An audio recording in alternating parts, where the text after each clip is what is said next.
Thank you very much. So we are going to talk about the future now, the future of startups and the future of startups in Europe. And we will ask the question what politics can do to help startups thrive in Europe.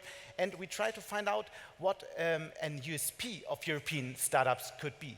So that's what we are going to do now. But now, give a warm welcome, a big applause for my great panel. Welcome.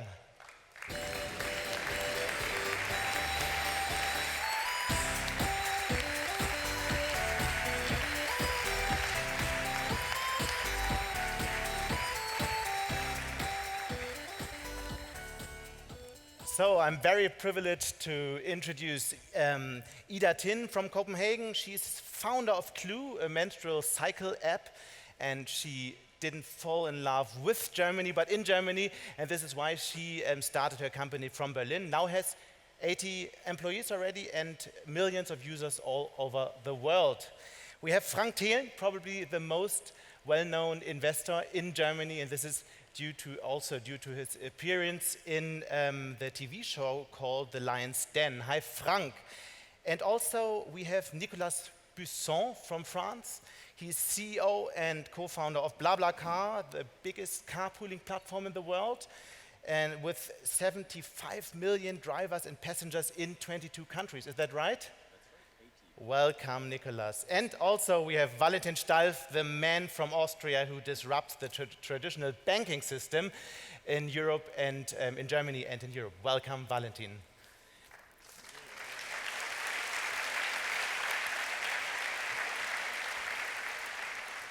So over the last couple of months and years, we have seen a lot of very successful startup stories. Some of the success stories are sitting here on the sofa. We have also seen European tech companies making headlines all over the world. So N26 went to the United States. BlaBlaCar is entering a new market every couple of months or weeks. And we have seen Lilium presenting a new jet. Frank Thelen has invested in Lilium. And they've been on front pages in so many countries. So we have many success stories. But at the other hand side, when you look at the numbers, the number of unicorns in Europe is pretty small compared to the US and even compared to China. And if we cut out London, the situation would look even worse. So, Frank, my first question, should we care or should we just be happy with the success stories we already have? Well, we should absolutely care because it's important that we, if you use the term unicorns, build them because that means capital, that means power, that means more employment, more R&D budget. But even one step further, I believe for Europe, it's now very important that we even build bigger companies. I know it's very, very tough. But if you look at the US with GAFA and soon Tesla, or China with Tencent, Alibaba, and so on, you all know the story. I believe it's very important that in Europe, we get 1, 2, or maybe 3 in the same size, like 100 billion plus, to be just an equal partner for global discussions. So yeah, we should care. We need more capital, and we need more unicorns, and then also even bigger companies. Frank, have German and European politicians understood that need, and what should they do? I mean, Emmanuel Macron just announced a 5 billion euro fund, which is a great achievement. I believe some have understood it, but not all of them at least, and we need to be more progressive in building this and understanding that otherwise Europe might be lost behind.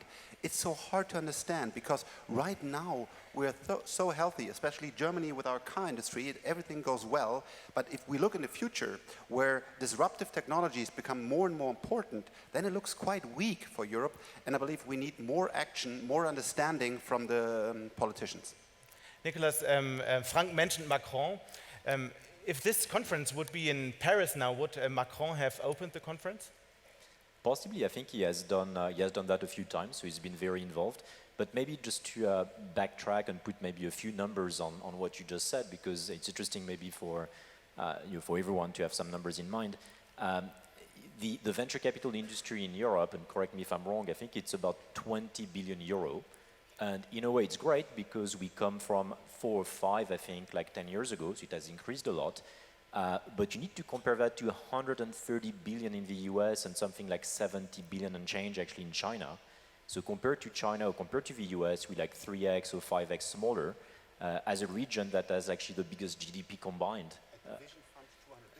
Yeah, and lots of fun. So if you think of that, I think we still have a lot of way to go, right, in terms of like increasing the amount of venture capital in Europe. And I agree, it's critical. And maybe an anecdote to show you how in Europe or in France specifically it has evolved. When we raised the first round of $100 million back in 2014, so that's 5 years ago, that's not a long time ago, we had actually President Hollande calling us and saying like, wow, that's great. And it was a mix of being impressed, and it was also like being confused in a sense that that was new, and that was a new thing in France to raise $100 million. And in 5 years, yes, we made great progress when you see that Macron has done, has ignited a fund of 5 billion euro for the French tech, that they started like an index called the Next 40, which is kind of listing what might become the 40 biggest capitalization in the country in the future. And it's much needed because if you look at the top capitalization in France or frankly in Germany or in any European countries, you have no new entrants in technology. Maybe SAP, but that's pretty much it. Have you been surprised that Merkel didn't open this conference? Should she have done? That Obama? Sorry. Maybe, or she could have come today? Yeah, it's surprising that Obama actually opened it, which is great. So I got confused. I was like, am I in Germany? No, I think it would be great. In terms of like politics getting involved, I think at least they should be aware that technology is strategic. And I think the biggest issue is 5 years ago, or even before, there was a lack of understanding that it is strategic for jobs, but even beyond job, for like essentially like for Europe to keep its standard. If we don't invest in technology, in 5-10 years, we're going to be shortchanged compared to US and China. For a second, let's stick with French politics, because from Germany and from other parts of Europe, we look to France and see great tech politics happen. What are the 3 takeaways for other countries that all of them can learn from politics in France? Maybe 3 takeaways from Macron's or Hollande's politics. Yeah, I think the main takeaway, I don't even think I have 3 to be honest. I think it's important to invest time, especially probably in Germany as well, to actually educate politicians on the startup ecosystem. So I'll give one example of that, actually, that we've been pushing in France a lot, which might seem like a small thing, but very fundamental to the startup ecosystem, which is all essentially all the rules around stock options, which for a company like us, and I'm sure it's the same for you, when you scale across Europe, it's very complex. Germany has like a terrible stock option policy or rules, which makes it very hard to share part of the company with employees. And to some extent, at our scale, when you need to, some people agree, it seems.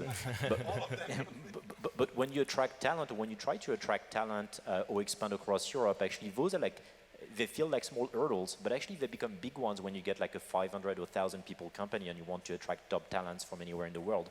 And we need to fix those things, and they're not well understood. So it takes time, and we should invest time to educate politicians on that. Ida, I would, we talked about the 5 billion tech fund in France. Shouldn't this have been something Europe should have done together, like a much bigger tech fund, maybe 20 billion, but something that really makes a difference? Well, I really think that Europe lacks vision more than sort of petty funds. I mean, it's a good start, but yeah, I think But a good vision needs money, right? Yeah, but I think first you need the vision so that you know what you're putting your money to. Yes, where is the Obama of Europe who says, yes, we can actually become a real alternative to a Chinese version of tech or an American version of tech? So yes, a French initiative is a good sort of little start, but yes, we definitely need a European vision for making tech something that will make us still be rich in 50 years, but in a way that is still human. And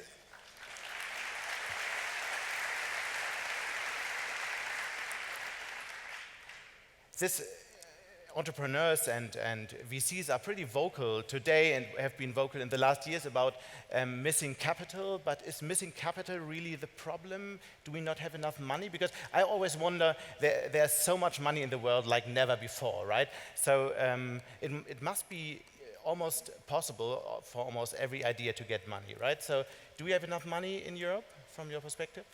It's a little bit like asking, do we have enough Greta Thunbergs? There's like, you know, girls everywhere. But how do we see them, and how do we actually take our ears out so that we can see that she's not just a little girl, she's a very, you know, courageous and determined and angry person who says you need to listen now. And there are many people who say you need to listen, and the question is, can we hear them? So I think we definitely could use more money for sure, especially sort of more risk-willing capital for later stage. But also we need to have the courage to make it matter where we invest.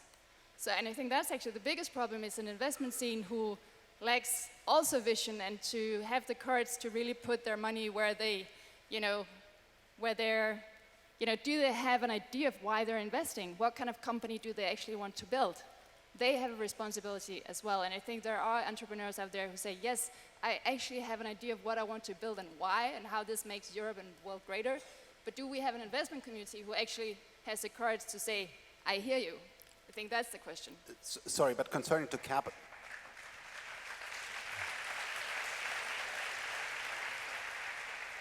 Concerning capital, we really need more capital. We had Nick Mavis, who founded My Taxi, and he was before Uber. In the beginning, I was one of the seed investors. We grew faster than Uber. We had, I believe so far, the better technology. But in our board meeting, we discussed cost cutting, seriously.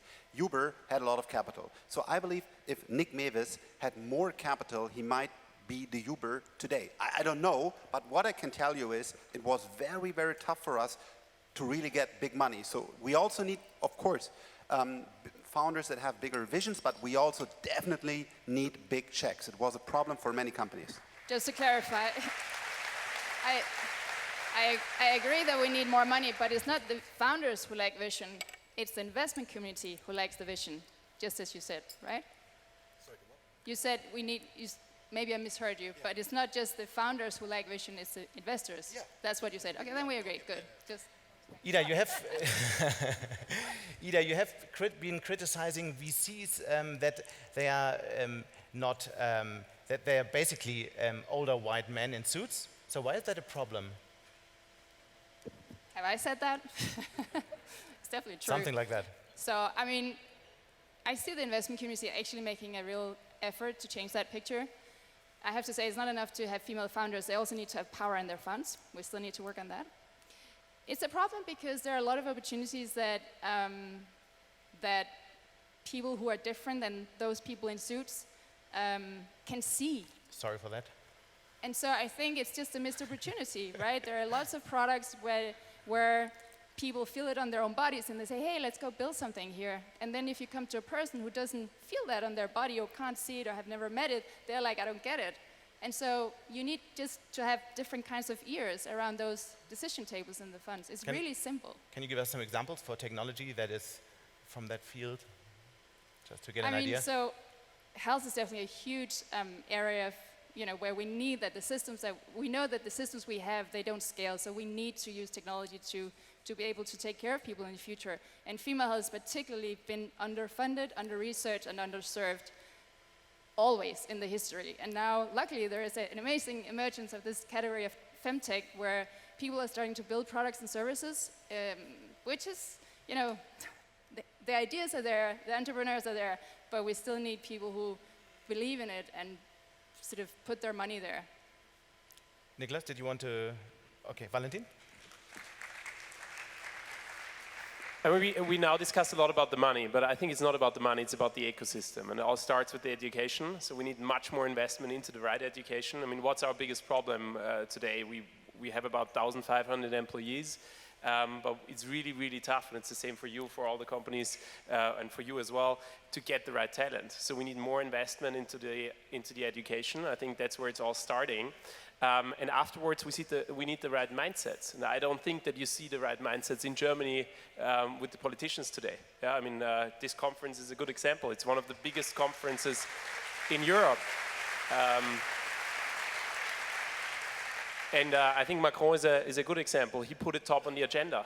Also, maybe the 5 billion fund or whatever it is very small, but it's also about the right mindset. So I think it's about the right mindset, and I think we can only ask for that, and we can work with people together. And I think you're a good example. You bring it a lot into media.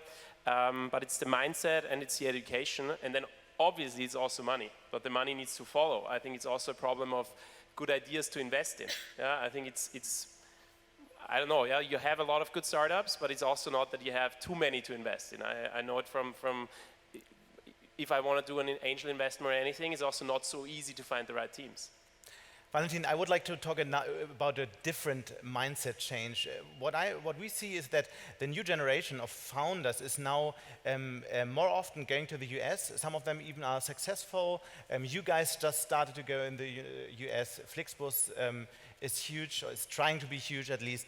So what changed? Is that a mind shift, or is that does this have tech reasons? What is the reason for that?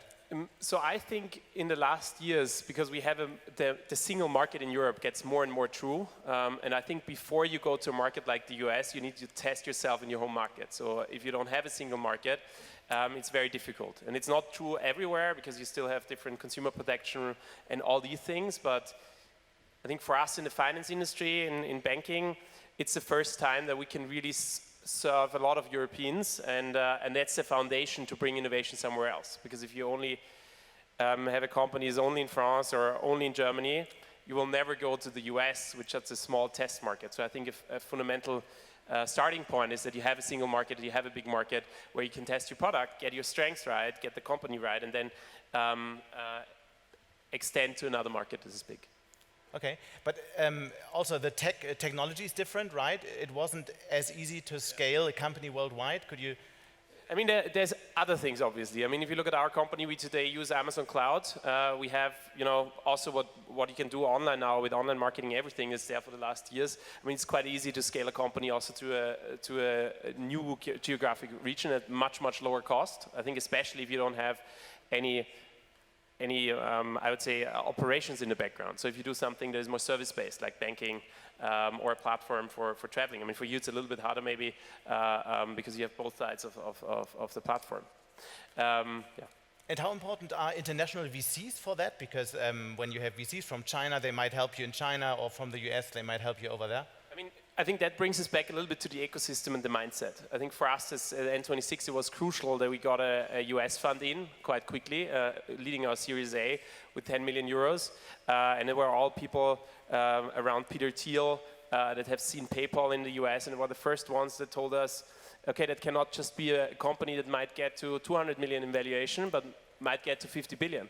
And I think that's a mindset change, because you talked about My Taxi, and I think we have it still too much, but the ecosystem is changing. And I think also the good funds in Europe also understand that now. Yeah, it's different than 10 years ago. I think now is the time to build more unicorns in Europe.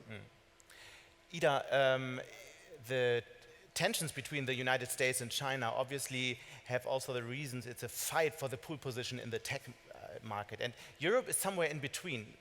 I wonder, what could the role of European startups be? What is the USP of the European tech scene? Have you been to China? Do you want to live in China? I think that's really the thing, right? What world do we want to live in? And we have a proud history of caring about what it is to be a human, and thinking about philosophy, thinking about ethics. And we have, we are dealing with extremely powerful technologies at the moment. And unless we are really conscious and sort of deliberate about what we want them to do for us, we are not going to be in charge, really. And there are people in this world who have different ethics and different values and different things they're striving for. And I think we need to really be super clear, like what do we want technology to do for us? And in America, the answer is money. But if you only care about profit, you're going to end up in funky places. And so, if it's not only money,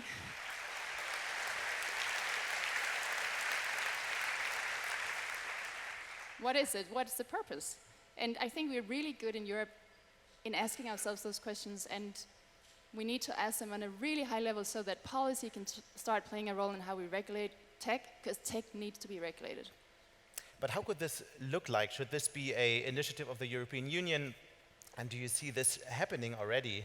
And are there examples? I've heard of an example in Denmark. It just started a couple of weeks ago. Maybe you could talk a bit about that. Yeah, so there's an amazing group of people coming together in Scandinavia thinking about what principles to build tech from called Copenhagen Catalog. And so there are many people around the world who are starting to think about this. It's a little bit like the climate movement at the moment. There are people thinking, but we need to move this up to the levels where we can start forming policies. And there is still some way to go. Just like in the climate debate, when you think about regulation and ethics in data and tech, where are the politicians who really clearly say, this is what I stand for, this is the world I think we should build, and this is how I'm going to regulate tech. I don't hear them yet. That's a great idea, Frank. But I think in Europe we don't have a problem of too less regulation in general. Yeah? So I think Not at all. I think regulation will not. But I think regulation will not. So I think it's very, very important that we are clear about what we want to change. And I think all the topics that we have, climate change, other things, how we deal with data, is very, very important topics. But today you have to say, we need to make sure that we have the successful startups in Europe, that we can even play a role. Because in the end, if all the startups come from the US and all the startups come from China, it doesn't matter what regulation we introduce in Europe. We need a strong Europe, absolutely, and that's the point. Because I deeply care about climate change. It's a huge problem. So we need to change the regulations here. But today we have so many regulations that we cannot build easily startups like ESOP and all these things. And one thing is very, very important. We need a strong Europe. We need a strong Europe to negotiate with China and the US. And that's the most important thing, because otherwise we bring nothing to the table. We cannot even negotiate artificial intelligence and climate change because we are weak. That's the worst situation we will likely be in 5 years. That's a huge problem. This is true. We need it. And for a strong Europe, we need strong technology. And this is my last question to all of you. So give me one example of technology or a business model, something that you say, this is really something that could stand for Europe. This is something only Europe can do, or especially Europe can do. So maybe Frank, you can start, and then Ida, and then. There are many things, but one thing, for example, is blockchain, because it's about trust and algorithms and security, and I believe we have a fair chance to become a world leader in this field. Ida.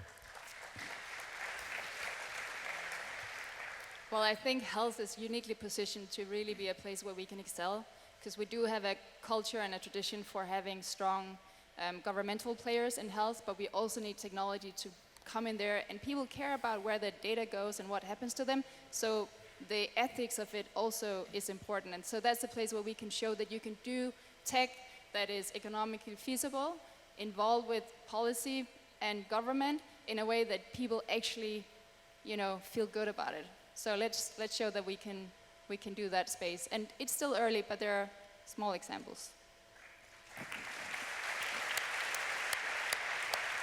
So, not sure I'll answer the question directly, and I think there are many areas where we can improve, but one of the biggest problems of our generation will be or is already climate change.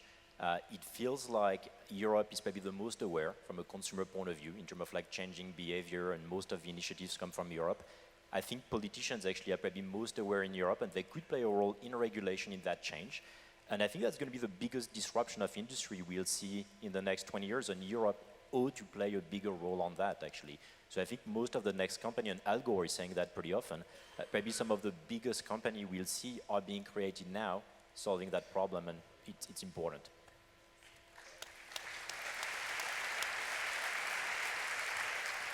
So also, without talking about the exact business model that will be successful, but I think the strengths of yours is definitely the diversity, the different languages, yeah, and that's the ground for creativity. And I think that's where Europe can play a role. That's the best ground to start, to be in a lot of countries with a lot of different languages, to understand the individual cultures. And that's what we try with banking, but I think there's a lot of other things that we can use Europe and the talent that we have in Europe to extend to many more markets and understand the diversity. I think it's all about the diversity. Ida, Frank, Nicolas, Valentin, thank you very much.